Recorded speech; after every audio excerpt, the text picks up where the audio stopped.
अच्छा, और एक प्रोग्राम करते हैं। क्वेश्चन ये है, write a program to print the following Fibonacci Fibonacci series up to seventh term. ठीक है। तो फिबोनाची सीरीज क्या होता है? इसको फिबोनाची बोलते हैं या फिबोनाची बोलते हैं या फिबोनाकी बोलते हैं, प्रोनाउंसिएशन डिपेंड करता है। लेकिन अगर आप गूगल प्रोनाउंसिएशन देखेंगे तो इसको बोलेगा फिबोनाची सीरीज। ठीक है, गूगल प्रोनाउंसिएशन में अगर आप चेक करेंगे फिबोनाची सीरीज दिखाएगा। ठीक है। तो फिबोनाची सीरीज होता है क्या है? तो पहला नंबर है जीरो, नेक्स्ट नंबर है वन। ठीक है, पहला नंबर है जीरो, नेक्स्ट नंबर है वन, थर्ड नंबर आएगा इन दोनों का समेशन। कितना हुआ? Zero one one. Next number आएगा इन दोनों का समेशन दो। नेक्स्ट नंबर आएगा इन दोनों का समेशन थ्री। नेक्स्ट नंबर आएगा इन दोनों का समेशन पाँच। नेक्स्ट इन दोनों का समेशन आठ। कितना हुआ? एक दो तीन चार पाँच छ सात। तो आपको सेवेंथ टर्म तक प्रिंट करना है, मतलब यहां तक ही प्रिंट करना है। ठीक है। तो फिबोनाची सीरीज क्या है? Zero, one, one, two, three, five and eight. ये आपको प्रिंट करके दिखाना है। ठीक है। तो यही एक्सपेक्टेड आउटपुट है। तो एक्सपेक्टेड आउटपुट क्या है? जो हम ऊपर लिखे हैं यही एक्सपेक्टेड आउटपुट है। That is zero, one, one, two, three, five, eight. अगर और एक टर्म जाए 13, उसके बाद और एक टर्म जाए तो 21, इस तरह बढ़ते जाएगा। ठीक है। तो वीडियो को पॉज कर लीजिए, एक बार आप ट्राई करके देखिए। तो मैं एज्यूम कर रहा हूँ कि आप इसको कर चुके होंगे। तो यहाँ पे सबसे इम्पोर्टेंट चीज़ है, जो कि समेशन हम कर रहे हैं। मतलब अगर मैं इसको लॉजिक निकालने के लिए ट्राई करूँ, तो पहला है जीरो, सेकंड है वन। मतलब ए में अगर ए जीरो है, बी में अगर वन है, सी अब क्या बन जा रहा है? Zero plus one. कितना? वन। नेक्स्ट स्टेप में क्या हो जा रहा है? जो बी था अब ए बन जाएगा, जो सी था अब वो बी बन जाएगा। और नेक्स्ट सी क्या आएगा? वन प्लस वन कितना? टू। उसी तरह जो बी था फिर ए बन गया, और जो यहाँ पे ये सी है, जो सी था वो बी बन गया, और इन दोनों का sum one two three. Next term में वही ए, यहाँ पे सी था, सी बन गया बी, और ए और बी का सम पांच। उसी तरह अगर सी बना है तो ये फिर बी बन गया ए, सी बन गया बी, और इन दोनों का सम। तो अब देख चुके हैं, अभी समझ में आ गया होगा कि जो पहले बी था वो कुछ टाइम के बाद ए बन गया। मतलब यही प्रोसेस रिपीट होते चलेगा। ठीक है, पहले हमें क्या निकालना है देखते हैं। तो यहाँ पे सी है, सी का वैल्यू कितना है? ए प्लस बी। ठीक। लेकिन ए कितना है पहले से देते हैं, ए को कितना? जीरो। नेक्स्ट बी कितना? वन। ठीक है, तो सी क्या हो गया? ए प्लस बी। लेकिन उस कुछ टाइम के बाद क्या कर रहे हैं हम?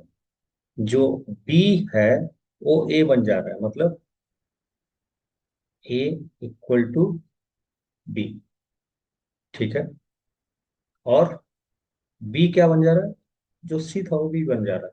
और यही स्टेप हमें कितनी बार रिपीट करना है? दो बार तो ऑलरेडी आ चुका है। और कितनी बार रिपीट करना है?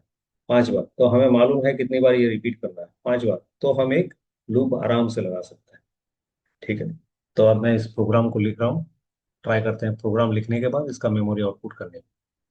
ठीक है, प्रोग्राम ये है। तो पहले हम क्या करते हैं? ए इक्वल टू जीरो डाल देते हैं, बी इक्वल टू वन डालते हैं। अभी हमें खाली एक लूप चलाना है। क्या चलाना है? ये फाइव तक। लेकिन उससे पहले ए और बी प्रिंट भी होना चाहिए, तो हम क्या करते हैं? प्रिंट ए, और यहाँ पे लिख देते हैं एंड इक्वल टू स्पेस, फिर print b end equal to space. तो ये हो गया। अब एक लूप चलाते हैं, for i in range, seventh term तक बोला है, तो 5 तक जाएगा, 1,6, क्योंकि 5 में ये फॉल्स होता है और स्टेप वैल्यू बाय डिफॉल्ट 1 आता है। तो सी कितना होगा, c equal to a plus b. और अभी क्या कर रहे हैं, सी को प्रिंट करना है, पहले print c comma end equal to space. और क्या करना है, जो ए था, जो बी था वो अब ए बन जाएगा, तो ए इक्वल टू बी। और जो सी था वो बी बन जाएगा, तो बी इक्वल टू सी। यही है, इतना ही प्रोग्राम है। ठीक है, तो हम ट्राई करते हैं इसका मेमोरी आउटपुट निकालने के लिए। ठीक, इसका मेमोरी आउटपुट यहीं पे निकाल देते हैं। इसको मैं एक लाइन दे देता हूँ। तो यहाँ पे है मेमोरी, और नीचे करते हैं आउटपुट स्क्रीन। ठीक, तो ए इक्वल टू कितना है, 0। तो ए का वैल्यू है 0। नेक्स्ट बी इक्वल टू कितना है, 1। 1, तो प्रिंट ए मतलब कितना प्रिंट हुआ, 0। नेक्स्ट प्रिंट बी कितना हुआ, 1। तो ये 4 लाइन खत्म हो गया। ठीक, अब आई इन रेंज, तो आई एक बनाते हैं। और कहाँ से स्टार्ट हो रहा है, 1 से।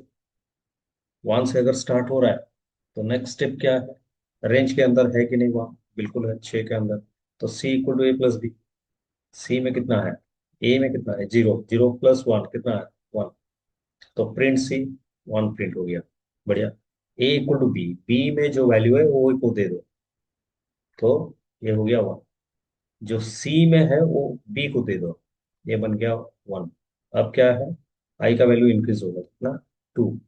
तो 2 रेंज के अंदर है कि नहीं, 6 के अंदर है बिल्कुल। तो c equal to a plus b, a में अभी कितना है, 1। बी में है 1, 1 प्लस 1 कितना, 2। कहाँ स्टोर करेगा, सी में। तो प्रिंट सी, सी आ गया यहाँ पे। अब ए इक्वल टू बी, बी में कितना है, 1। कहाँ दे, ए को। सी में कितना है, 2। किसको दे, बी को।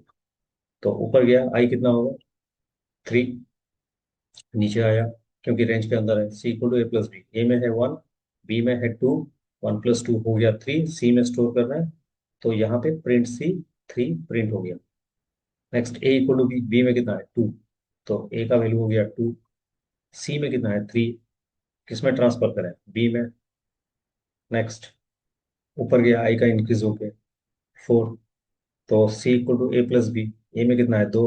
बी में कितना है, 3। 2 3 5, कहाँ पे स्टोर कर रहे हैं, सी में। Print c, 5। A equal to b, मतलब बी का वैल्यू ए में स्टोर करना है, तो बी में था 3, ए में आ गया 3। ए बी इक्वल टू सी, तो सी में था 5, बी में आ गया 5। तो ऊपर गया, आई कितना हो, 5। और लूप चलेगा नहीं इसके बाद। 5 हो गया, c equal to a plus b. C में कितना है, 3। बी में कितना है, 5। 5 3 कितना, 8। तो सी में कितना हो गया, 8। तो प्रिंट सी कितना, 8। अभी ए का वैल्यू कितना है, बी। बी में जो हो ए में आ जाएगा, बी में कितना है, 5। ए में आ गया तो 5। सी में कितना है, 8। तो वो जाके कहाँ स्टोर हो जाएगा, बी में। और आई तो चलेगा नहीं, तो ये आंसर है। होप आपको समझ में आ चुका है। तो इसको ऑनलाइन ट्राई करते हैं।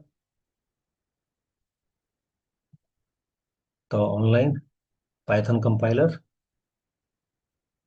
तो रन करके देखते हैं। ठीक है, इसको राइट साइड में ले जाता है, ताकि ये लेफ्ट साइड में दिखाई दे।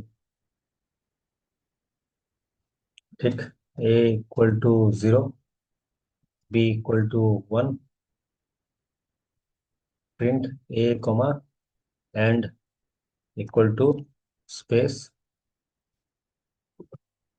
Print b comma end equal to double. फिर फॉर आई इन रेंज 1,6, तो c equal to a plus b, print c comma end equal to double quote, फिर a equal to b and b equal to c. ठीक है, run करते हैं। आ गया जो requirement था। तो होप आपको समझ में आ चुका है। तो यहाँ पे मैं आपको कुछ बताना चाहता हूँ ये है कि हम जो भी प्रोग्राम कर रहे हैं अभी तक लूप का बहुत सारा नंबर कर चुके हैं, और आपको लॉजिक भी समझ में आता होगा। लेकिन कभी कभी क्या होता है, आपको लूप में कुछ नंबर्स अलग जगह देखने को मिलेंगे, जहाँ पर कि सीरीज प्रिंट करने के लिए आपको बोला जाता है, जहाँ पर कि आपको पैटर्न प्रिंट करने के लिए बोला जाता है। तो हम नेक्स्ट ऑनवर्ड्स जो भी काम करेंगे, कुछ नंबर्स पैटर्न के ऊपर काम करेंगे, कुछ नंबर्स सीरीज के ऊपर काम करेंगे, उसके बाद लूप में कुछ एक्स्ट्रा नंबर्स हम करेंगे जो कि आपके लिए टेस्ट होगा। ठीक है, आपको नंबर दिया जाएगा, एक दिन दिया जाएगा आपको ट्राई करने के लिए, अगले दिन आपको उसका आंसर मिलेगा। ठीक है, तो होप ये प्रोसेस हम चालू करेंगे। और जब पैटर्न और सीरीज ये बंद हो जाएगा तब जाके ये नंबर्स एक्स्ट्रा आएंगे। ठीक है, तो होप नेक्स्ट वीडियो में मिलता है, और कुछ प्रोग्राम के साथ या पैटर्न के साथ। ठीक है।